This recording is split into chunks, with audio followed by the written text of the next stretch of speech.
सवाल ये है सर कि ये एक प्रथा सेट की जा रही है, बेस्ट सीएम बोलिए, हाँ में हाँ मिलाइए, एक भी चाहे कोई भी घटना बड़ी हो जाए, अगर आपको लगता है कि सुशांत सिंह राजपूत मामले की जांच सीबीआई होनी चाहिए, फिर भी चुप रहिए, क्योंकि अगर आप बोलेंगे तो आपके खिलाफ बयानबाजी होगी, कहा जाएगा मुंबई आकर दिखा दे, मुंबई आने की जरूरत नहीं है, फिर सामने वाला कुछ बोलेगा, फिर मामला इस हद तक जाएगा कि अगर आपके पास कोई भी बहाना उन्हें मिल जाए उसके बाद आप पर प्रहार हो जाएगा। यानी सब चुप रहो, ये दिक्कत है बृजमोहन जी, इस पर जवाब दीजिए। और ये बात शरद पवार जैसे मजे हुए नेता को समझ में आ रही थी, उन्होंने पहले दिन ही कह दिया, अरे वो तो आर्किटेक्ट थे इस सरकार के, जो अघाड़ी की सरकार बनी है इस वक्त महाराष्ट्र में, उन्होंने खुलकर कहा कि ये गलत है, ऐसे बड़े अवैध निर्माण है मुंबई में, कहा था कि नहीं कहा था पहले दिन? मैं इस मामले में आपको कह दूं, हम लोग हमेशा अपनी बातचीत में मर्यादा और दूसरे को सम्मान देने का ध्यान रखते हैं। हम लोगों की तरफ से कभी कोई ऐसी बात नहीं आती, लेकिन आप सोचिए कि जब अगर कहीं से ये आवाज आएगी कि मैं आ रही हूं उखाड़ लेना, तो इधर से हो गया कि उखाड़ लिया, तो मैं ये सोचता हूं कि अब इस मुद्दे पे बात बंद करके हम कंटेंट्स पे आए। ये जो मुद्दा है, आशुतोष जी भी हंस रहे हैं, सुधांशु जी भी हंस रहे हैं आपकी बात पर, एक मिनट, लेकिन आज आशुतोष जी को जरा गुस्सा इस बात पर नहीं आ रहा है कि ये शिवसेना क्या कर रही है।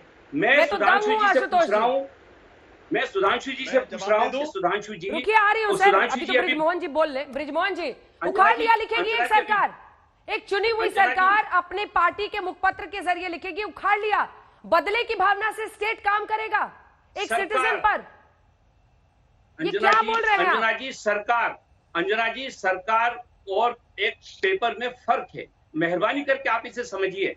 अगर आप ऐसी बात कहेंगी तो ये बड़ी आश्चर्यजनक चीज है। नहीं, आश्चर्यजनक बातें तो आप कह रहे हैं, आप कह रहे हैं कि मैं ऐसी मासूमियत अपने अंदर पैदा कर लूं कि मुझे समझ ही ना आए कि शिवसेना अपने मुखपत्र में जब उखाड़ लिया लिख देती है तो इसका शिवसेना से कोई लेना देना नहीं है। आप तो मुझे आप मेरी आंखों में धूल झोंकना चाह रहे हैं। अंजना जी, आप मेरी आंखों में धूल झोंकना चाह रहे हैं। आपने शिवसेना की बात नहीं की, आपने मुद्दा उठाया है सरकार का। मैं ये कह रहा हूँ कि सरकार का मुखपत्र नहीं है सामना, शिवसेना का सामना मुखपत्र है, सरकार का नहीं है। इसको आप सरकार से मत जोड़िए। दूसरा, अगर आप ये कहते हैं कि व्हाट्सएप पे अगर कोई चैट है तो वो एक इलेक्ट्रॉनिक प्रूफ है, तो रिया के उस पर जब गौरव आर्या का नाम आया है 2017 में, गौरव आर्या के घर पे तो कोई नहीं जा रहा, क्या कारण है पता लगाइए थोड़ा। जिस आदमी ने गौरव आर्या की पेशी हो चुकी है मुंबई में ईडी में, कहाँ हैं आप? अरे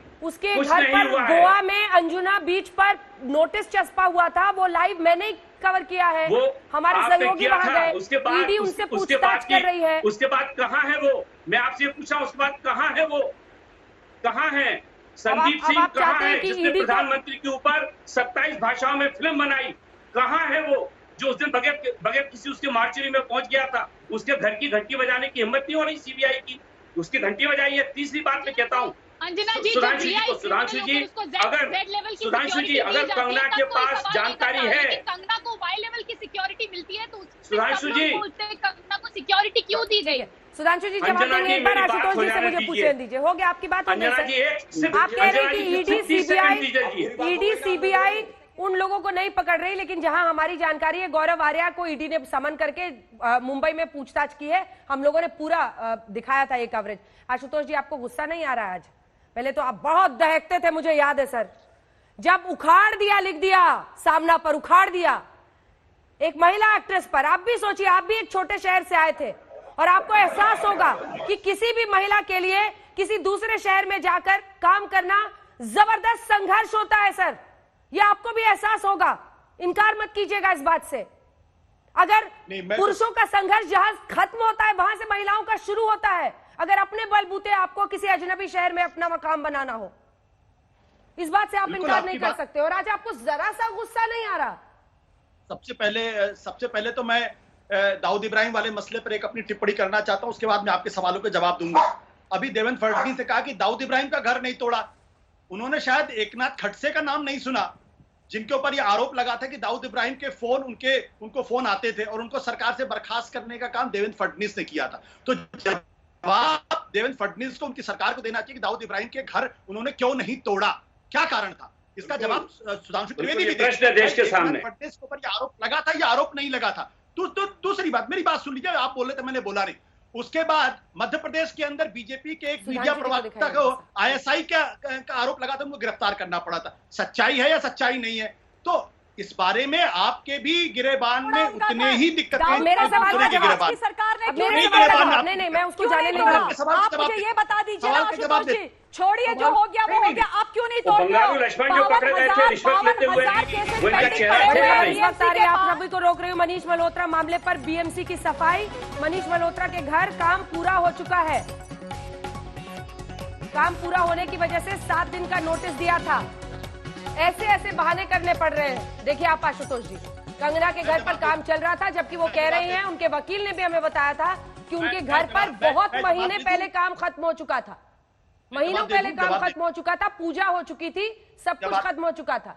आशुतोष जी, जरा सा आपका मन आपको परेशान नहीं कर रहा है आज? जब एक महिला पर इस तरह क्रेन चलवाकर उसके दफ्तर पर उखाड़ दिया लिखा जा रहा है। मैं जवाब दे दूं, और मैं जो जवाब दूंगा कृपया उसको बुरा मत मानिएगा, मैं इसलिए क्योंकि मैं पहले से आपको वार्न कर रहा हूं। मैं ये कहना चाहता हूं कि भाई इस देश के अंदर तो जिनको तड़ीपार घोषित कर दिया गया, 3 महीने जेल थे, वो आज देश के गृह मंत्री हैं। आप लोगों ने रिया को बिना किसी कन्विक्शन के गुनाहगार और दोषी साबित कर दिया, उसको अपराधी साबित कर दिया, और उसके साथ अपराधियों जैसा बर्ताव हो रहा। तब आपको इस बात का एहसास नहीं हुआ कि बंगाल से आई हुई एक लड़की रिया चक्रवर्ती जो है वो गुनाहगार है या वो महिला? अरे आरोपी परिवार ने बनाया है, आप डिफेंड करने के लिए आते हैं तो आप डिफेंड कीजिए, ये आपकी परेशानी है, हमारी नहीं है। जो आरोपी है वो आरोपी ही दिखाएंगे, आरोपी नंबर 1 ही लिखेंगे, आरोपी नंबर 1 ही बोलेंगे, उसके व्हाट्सएप चैट आएंगे ड्रग्स लेने के तो वही दिखाएंगे।